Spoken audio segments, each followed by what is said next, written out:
Kembali di Kompasnya, Saudara. Litbang Kompas baru saja merilis hasil survei terkait elektabilitas dalam pemilihan umum kepala daerah Provinsi Jawa Tengah.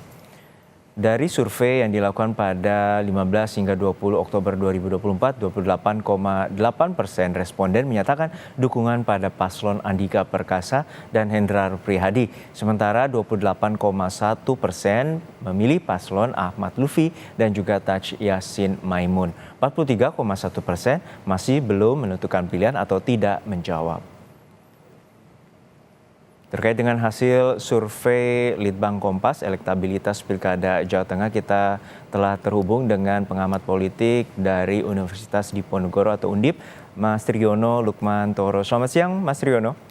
Selamat siang, Mas. Ya, Mas Triyono, ini menarik bahwa di Pilkada Jawa Tengah elektabilitasnya unggul tipis terkait dengan Andika Hendrar Prihadi dan juga Lutfi Yassin, yaitu 28,8% dan 28,1%. Namun ada undecided voters atau pemilih bimbang 43% lebih. Seperti apa pengamatan Anda terkait dengan hasil survei ini dan juga pengamatan Anda terutama di level grassroots? Iya, kalau kita lihat bahwa yang belum menentukan pilihan atau undecided itu 43 sekian persen ya. Ya. Dan berarti masih banyak. Kalau dibandingkan dengan keterpilihan Andika Perkasa, Hendrar Prihadi dan Lutfi dan Taj Yassin itu yang belum memilih itu malah lebih tinggi, jauh lebih tinggi. Ini karena saya kira satu, sosialisasi kepada masyarakat itu belum masuk ke dalam ruang-ruang yang paling kecil, katakanlah seperti itu. Apakah Gen Z sudah menerima sosialisasi itu? Mungkin mereka baru mengamati, baru melihat secara sekilas dari media luar ruangan, misalnya poster, misalnya spanduk dan sebagainya.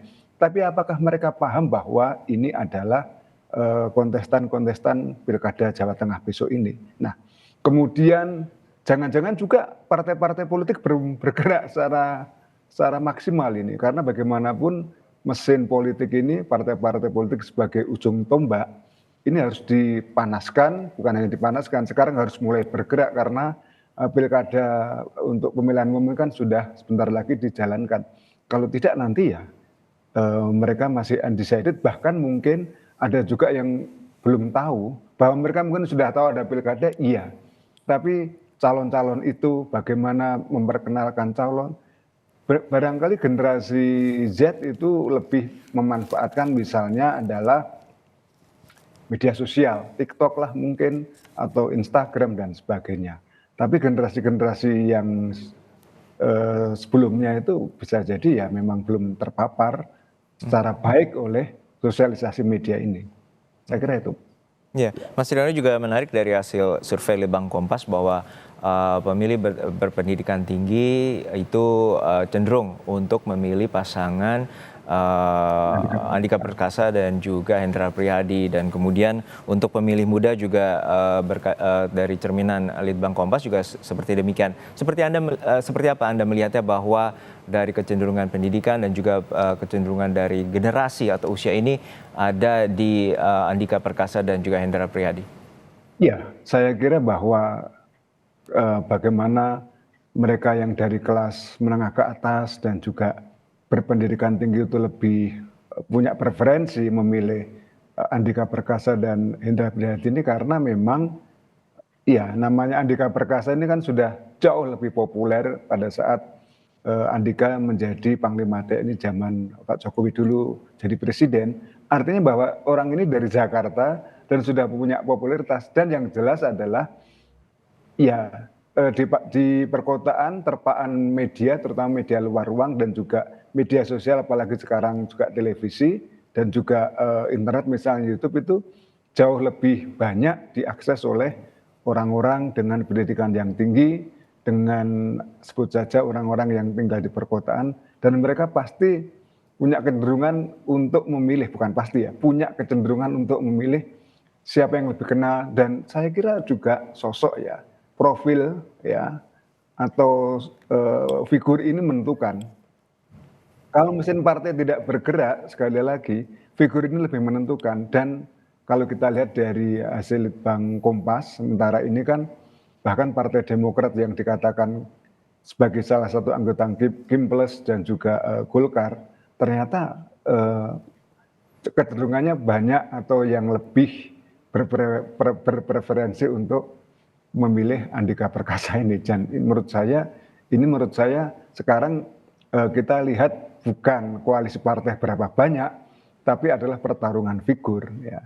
Jadi misalnya kayak Andika Perkasa ditampilkan dia ya kalau di Jawa Tengah ya dia sosoknya seperti Rembu. Rembu itu kita tahu bahwa ini adalah ikon heroik dari Amerika di film-film Hollywood terutama yang kelihatan maskulin, jantan, dan ternyata figur seperti ini juga menentukan pilihan, Mas, terutama bagi generasi Z dan orang-orang di perkotaan. Itu saya kira yang menentukan mengapa mereka kelas menengah ke atas dan mereka yang berpendidikan tinggi cenderung untuk mendukung atau memilih, ya, punya preferensi kepada Andika Perkasa dan Hendra Prihadi. Gitu. Ya, Mas Triyono juga ada catatan menarik dari Litbang Kompas ini terkait dengan data bahwa undecided voters atau pemilih bimbang ini banyak di masyarakat kalangan bawah. Apakah ini artinya ada terjadinya kesenjangan informasi, terutama sosialisasi kampanye, sosialisasi visi misi ini tidak menjangkau masyarakat kelas bawah dan artinya belum mengetahui seperti apa karakter dan juga pasangan calon yang akan berkontestasi di Pilkada Jawa Tengah? Itu yang saya khawatirkan, Mas, bahwa jumlah undecided voters itu ternyata memang tidak mendapatkan sosialisasi yang mencukupi. Sebenarnya sosialisasi itu bisa dilakukan oleh berbagai pihak. Saya kira terutama KPU ya, Komisi Penyiaran Umum itu harus betul-betul sampai ke akar rumput. Kalau kita ngomong akar rumput itu kan ngomong masyarakat yang paling bawah, ya paling ujung katakanlah, yang mereka justru jumlahnya banyak. Kemudian partai politik juga harus bertanggung jawab ini. Sampai terjadi undecided voters sebesar ini, mereka juga saya kira harus bertanggung jawab. Tidak saja mereka nanti harus berkampanye untuk calon yang didukungnya, tapi juga yang penting adalah bahwa kampanye atau pemberitahuan mengenai pilkada ini sudah semakin dekat. Dan serentak dengan itu juga mereka bisa berkampanye calon atau siapa yang mereka dukung. Kemudian saya kira media memang terjadi kesenjangan dalam hal exposure, dalam hal paparan. Masyarakat bawah otomatis kan lebih banyak terpapar media-media lama, old media. Misalnya adalah terutama televisi. Kalau televisi jarang, ya mereka juga tidak mendapatkan akses untuk mengkonsumsi media. Nah, masyarakat perkotaan dan mereka yang berpendidikan tinggi cenderung untuk menggunakan new media, Mas. Ya, media-media baru, internet terutama. Dan juga di sana ada media sosial atau tayangan-tayangan di YouTube.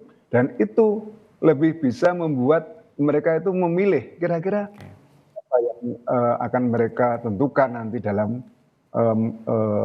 momentum pencoblosan. Dan mereka juga bisa menggali informasi lebih dalam. Nah, kalau media-media lama ini kan penggalian informasi lebih dalam itu kan susah dilakukan. Walaupun sekarang saya kira media-media televisi misalnya menayangkan kampanye lewat debat dan sebagainya. Tapi harus saya kira, ini kan baru sekali kan debat, termasuk Kompas TV juga menayangkan, tapi juga saya kira harus lebih masif ya exposure. Exposure itu artinya bagaimana masyarakat mendapatkan paparan yang lebih tinggi sehingga mereka lebih paham gitu, Mas.